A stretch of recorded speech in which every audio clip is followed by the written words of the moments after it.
Hello everyone. So today's topic is derivation of unit vectors of spherical coordinate system. So ये हमारा spherical coordinate system का diagram है जिसके अंदर ये x y z एक्सिस है, ये ओरिजिन है और P पॉइंट पे हमने एक पार्टिकल लिया जिसकी वेरिएबल्स क्या हैं r, थीटा और फाई, ठीक है। और ये हमारा पोजीशन वेक्टर है r वेक्टर, इसकी डायरेक्शन क्या है r कैप और ये एंगल थीटा है विद z एक्सिस जिसकी डायरेक्शन थीटा कैप इस डायरेक्शन में होगी, ये जो आर कैप के परपेंडिकुलर होगी। उसके बाद जो पार्टिकल है उसका प्रोजेक्शन ले लिया हमने एक्स वाई प्लेन में और ये पॉइंट दे दिया हमने एन और O N vector is equal to rho vector, उसकी डायरेक्शन किसके इक्वल है रो कैप के इक्वल। और ये एंगल फाई है जिसकी डायरेक्शन किसके इक्वल है फाई कैप के, जो रो कैप के परपेंडिकुलर है और आर कैप और थीटा कैप के भी परपेंडिकुलर है।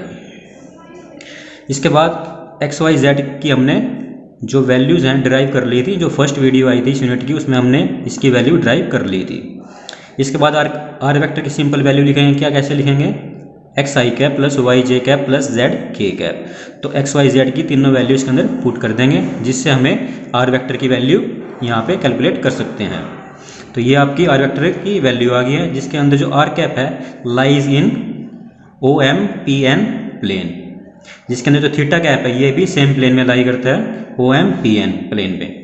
जो फाई कैप है ये लाइज करता है एक्स वाई प्लेन में। इसके बाद यहाँ से आर कैप की वैल्यू निकाल लेंगे। आर कैप की वैल्यू कैसे निकाल लेंगे, R cap is equal to R vector upon में आर का मैग्नीट्यूड इज इक्वल टू, यहाँ पे आर वेक्टर की वैल्यू लिख दी है यार, आर का मैग्नीट्यूड क्या आएगा सिंपली आर आ जाएगा, जो कैंसिल आउट हो जाएगा, कॉमन लेके आर यहाँ से कॉमन ले लेंगे, इससे कैंसिल आउट हो जाएगा, जिससे यहाँ पे हमें आर कैप की वैल्यू फाइंड आउट कर सकते हैं। आर कैप की वैल्यू कैलकुलेट करने के बाद अब किसकी वैल्यू कैलकुलेट करनी है, थीटा कैप की और फाई कैप की। थीटा कैप की और फाई कैप की वैल्यू कैलकुलेट करने से पहले हमने कैलकुलेट करना है रो कैप की वैल्यू। तो रो कैप की वैल्यू कैसे कैलकुलेट करेंगे, अब रो कैप की जो डायरेक्शन है ये डायरेक्शन है, तो रो कैप को हम एक्स वाई कोऑर्डिनेट्स में कैसे लिखेंगे,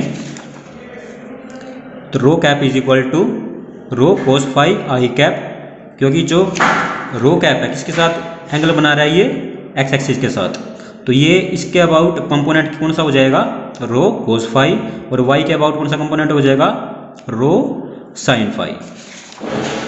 सो rho vector is equal to rho cos phi I cap plus rho sine phi J cap.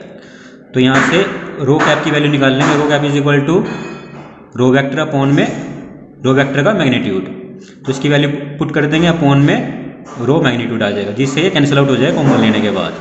तो सिंपली रो कैप की वैल्यू क्या आ गई कोस फाई आई कैप प्लस साइन फाई जे कैप।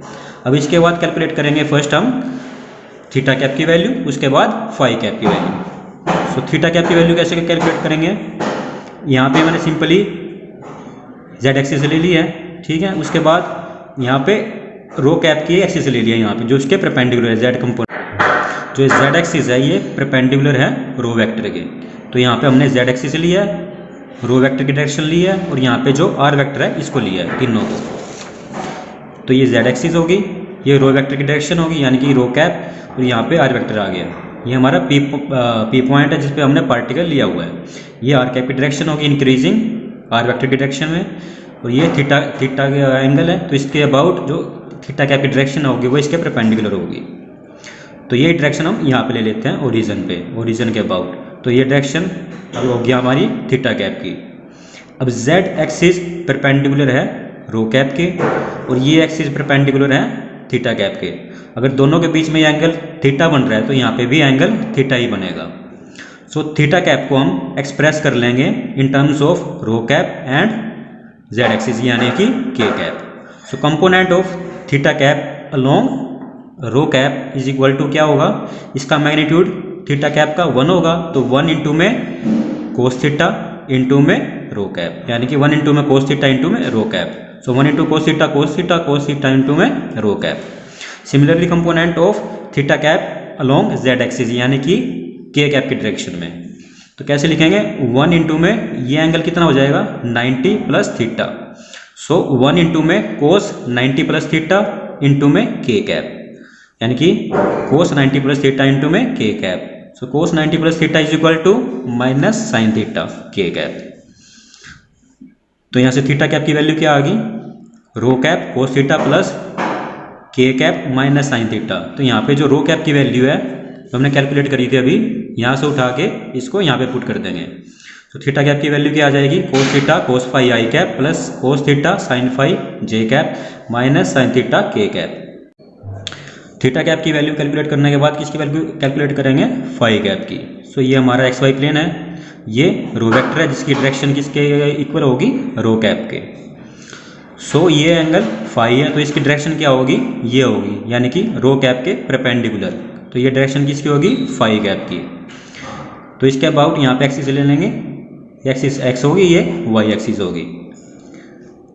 अब जो ये एक्सिस है फाई कैप, ये किसके परपेंडिकुलर है, इस एक्सिस के। और जो ये एक्सिस है, ये वाली एक्सिस, ये किसके परपेंडिकुलर है, इस एक्सिस के। यानी इन दोनों एक्सिस के बीच में अगर फाई एंगल बन रहा है तो इन दोनों एक्सिस के बीच में भी फाई एंगल ही बनेगा। तो यहाँ से फाई कैप के कंपोनेंट ले लेंगे इन दोनों एक्सिस में। तो फाई के कैप के कितने कंपोनेंट होंगे, दो कंपोनेंट होंगे। फर्स्ट कंपोनेंट ले लेते हैं पॉजिटिव वाई एक्सिस के अबाउट। तो क्या होगा, जब इसके अबाउट एंगल बना रहा है तो ये कौन सा एंगल होगा, वन इंटू में कोस फाई जे कैप। तो वन मैग्नीट्यूड किसका हो गया, फाई का, इंटू में कोस फाई इंटू में जे कैप। ये किसके अबाउट हो गया, पॉजिटिव वाई एक्सिस के अबाउट। सेकंड कंपोनेंट कौन सा होगा, साइन फाई, यानी कि जो मैग्नीट्यूड है इसका वन इंटू में साइन फाई इंटू में माइनस आई कैप, यानी कि जो ये डायरेक्शन है ये नेगेटिव एक्सिस है, इसलिए तो टोटल वैल्यू क्या हो जाएगी, माइनस साइन फाई आई cap along minus x axis. तो यहाँ से जो फाई कैप की वैल्यू है वो क्या आ जाएगी, कोस फाई जे कैप माइनस साइन फाई आई कैप। तो तीनों की वैल्यू कैलकुलेट कर ली हमने, आर कैप, थीटा कैप और फाई कैप की वैल्यू। अब इसके बाद चेक करना है हमने orthogonality of R cap, theta cap and phi cap. Orthogonality का मतलब क्या है, अगर दोनों का प्रोडक्ट डॉट प्रोडक्ट जीरो के इक्वल आ जाता है, इसका मतलब दोनों आपस में परपेंडिकुलर हैं। तो पहले ले लेते हैं R cap dot theta cap. तो ये वैल्यू होगी आर कैप की और ये वैल्यू होगी थीटा कैप की। अब यहाँ पे डॉट प्रोडक्ट करना है दोनों का। तो i cap dot i cap की वैल्यू ये आ जाएगी, sine theta cos squared phi. जे कैप डॉट जे कैप की वैल्यू ये आ जाएगी, sine theta cos theta sine squared phi. K cap dot k cap की वैल्यू ये आ जाएगी, minus sine theta cos theta. तो यहाँ से कोस स्क्वायर फाई और साइन स्क्वायर फाई 1 हो जाएगा, ये वैल्यू 1 के इक्वल हो जाएगी, sine theta cos theta minus sine theta cos theta, ये कैंसिल आउट हो जाएगी, वैल्यू क्या आएगी, 0 के इक्वल। इट मीन्स जो आर कैप है वो परपेंडिकुलर है थीटा कैप के। फिर हम सेकंड लेंगे थीटा कैप और फाई कैप की। अब ये वैल्यू किसकी होगी, थीटा कैप की, और ये वैल्यू है फाई कैप की। सो डॉट प्रोडक्ट करेंगे i cap dot i cap, so minus cos theta cos phi sine phi. J cap dot j cap plus cos theta sine phi और cos phi. K cap dot k cap, यहाँ पे के cap का component 0 है, तो minus sine phi into में 0 0, तो उस थर्ड कंपोनेंट यहाँ पे 0 हो जाएगा। अब ये वैल्यू इससे कैंसिल आउट हो जाएगी, वैल्यू क्या आ जाएगी, 0। इट मीन्स जो थीटा कैप है वो परपेंडिकुलर है फाई कैप के। थर्ड केस ले लेंगे हम R cap dot phi cap. तो ये वैल्यू किसकी होगी, आर कैप की, और ये वैल्यू होगी फाई कैप की। अब यहाँ पे डॉट प्लॉट कर लेंगे इसका, आई कैप डॉट आई कैप, ये वैल्यू आ जाएगी।